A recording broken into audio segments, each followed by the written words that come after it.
Assalamualaikum warahmatullahi wabarakatuh. Salam sejahtera untuk kita semuanya.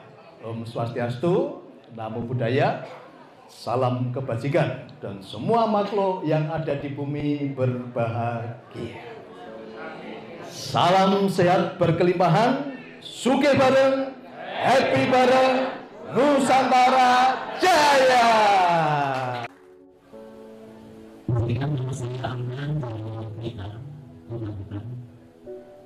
Pertama, mohon yang pertama, bagaimana yang sebagai karyawan tapi bisa segera punya rumah. Kan tentunya Bapak tahu sendiri gaji karyawan seberapa. Yang kedua, biasanya saya menonton YouTube itu ada yang testimoni setelah saya mengamalkan doa 21 hari dari Pak Niko, saya begini. Nah, mohon untuk diberikan doanya itu yang bagaimana. Karena kita tidak bisa untuk konsultasi sendiri, maka saya bertanya di sini. Terima kasih. Ya. Kira-kira karyawan, halo Mas Ahmad, kira-kira karyawan bisa memiliki rumah nggak? Bisa. Tapi selama ini pola pikir banyak orang ngomongnya apa? Karyawan tuh punya rumah tuh susah gitu ya. Karyawan tuh kalau punya motor, kalau nggak kredit nggak bisa gitu ya. Dia membatasi siapa? Anda sendiri. Gitu. Jadi punya rumah tuh nggak ada hubungannya dengan Anda karyawan atau Anda pengusaha. Siapapun itu punya hak untuk memiliki rumah. Dan ini nggak ada hubungannya dengan profesi. Ya, nggak ada hubungannya dengan profesi. Bahkan pengangguran pun bisa punya rumah. Jangan salah.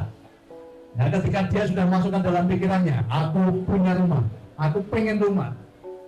Nah, ternyata penganggurannya dapat warisan. Nah, kan punya rumah juga itu. Nah, jadi nggak ada hubungannya dengan profesi ya. Sekarang gini, jadi apapun yang Anda inginkan, masukkan dalam pikiranmu dulu. Tanpa melihat faktamu sekarang ini. Faktamu tidak penting. Tetapi bagaimana kamu mencipta dalam pikiranmu jauh lebih penting. Karena apa yang kamu cipta ini nanti akan mengubah fakta kehidupanmu. Ya, apa yang sudah kamu cipta dalam pikiranmu nanti akan mengubah fakta kehidupanmu. Jadi kalau faktamu sekarang, faktanya sekarang kan karyawan ini kan. Tapi itu bukan kebenaran. Padahal ini faktamu mungkin sekarang miskin, nggak punya uang, itu fakta, tapi itu bukan kebenaran. Ya, faktamu mungkin sekarang ini hutangmu sedang banyak, itu fakta, tapi itu bukan kebenaran. Nah, kebenarannya di mana? Ketika kamu sudah mencipta dalam pikiranmu dan kamu sudah sadar, ya, bahwa kamu adalah makhluknya Tuhan, ya, makhluknya Tuhan yang bisa mencipta. Fakta itu bisa berubah. Fakta itu bisa.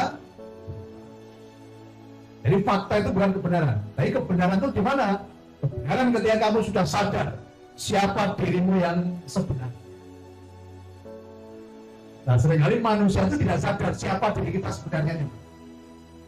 Karena apa? Sudah terlanjur diprogram oleh banyak orang bahwa kita ini orang yang lemah, kita ini orang yang tidak berdaya, kita ini orang yang penuh dengan keterbatasan. Ya, kita ini anaknya siapa? Jangan mimpi besar-besar, kan itu programnya. Ya, jadi kebenarannya ketika Anda sudah menemukan jati diri Anda, itulah kebenaran. Nah, jadi fakta bukan kebenaran. Tapi kebenaran adalah ketika Anda semua sudah menemukan siapa jati diri Anda yang sesungguhnya. Menjadi pribadi yang otentik. Bukan pribadi yang apa kata orang. Bukan menjadi pribadi yang apa kata bapak saya. Bukan menjadi pribadi apa yang kata lingkungan saya, kata guru-guru saya. Tapi jadilah pribadi yang otentik. Menemukan siapa diri Anda yang sebenarnya. Nah, ini apa? Bicara penerimaan sebetulnya. Nah, ini pengalaman berarti ya, kisah nyata itu. Nah, kalian kayak ketika ada kejadian yang tidak mengenakan, responnya ditata dulu. Kalau respon kita salah, nanti hasilnya juga salah. Oke, tadi hanya karena kasus penggelapan motor. Ya, Motornya ibu digelapan orang gitu ya. betul. Nilainya berapa motor itu? Nilainya berapa motornya? Nilainya itu BCX harganya itu 30 juta, tapi saya habis itu lebih dari 50 juta. Nah, makanya tadi kita kasih pelajarannya ya. Jadi gini, kan sebetulnya masalahnya kan kecil tadi, Betul. ya. Masalahnya kecil dan sepele. Tapi karena ibu salah merespon dari masalah itu, ibu ada kebencian, ada kemarahan, ya. Ibu pengen membalas, kan gitu. Akhirnya justru kehidupan ibu semakin berantakan. Karena apa? Yang ibu pancarkan dari dalam hati ibu itu adalah energi negatif. Tak kasih rumusnya gini ya, tak kasih rumusnya untuk semuanya ini.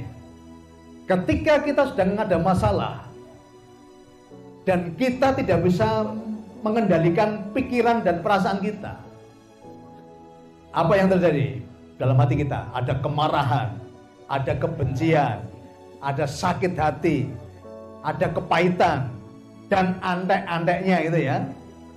Itu. Hukumnya apa? Hati kita tuh siaran.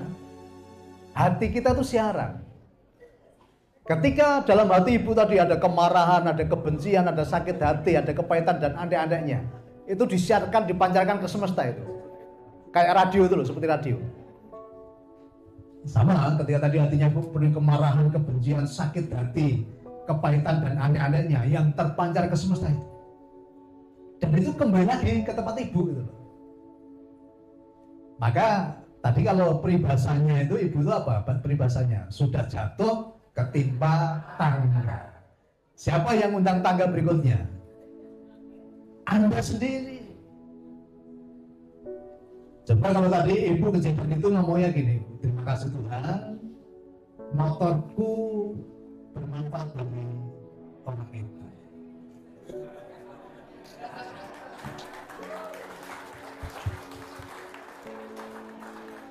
Aku bersyukur Tuhan dan aku yakin bahwa Engkau telah sediakan motor yang jauh lebih baik daripada yang sekarang ini.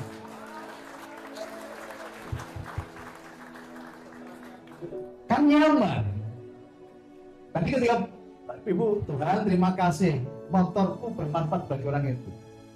Apa yang terpancarkan dari hati? Kenyamanan kan? Dan ibu merasa orang kaya atau orang miskin ketika ngomong gitu? Orang kaya. Berarti siarannya ke semesta apa? Kaya, bahagia, kan itu kan? Yang kembali ke ibu apa? Kaya dan bahagia.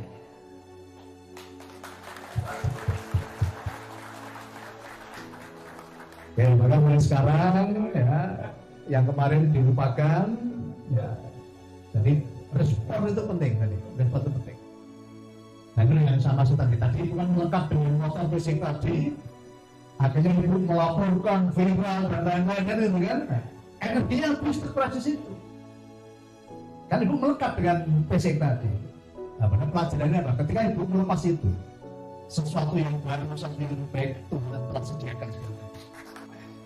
Kita kan jual PC 30 tapi kerugiannya suami enggaknya 50. Suami keluar dari kerja kalau di total berapa itu? Ya. Katakanlah kalau gajinya katakanlah 5 juta. Setahun sudah 60 juta. Sudah berapa tahun yang hilang? Nah, hanya dari 30 tapi ketika kita melekap dan meresponnya salah tadi justru membawa dampak yang lebih besar. Ya tenang, hari ini dikirim pulang ke sini, ya, nanti semua diberikan. Ya.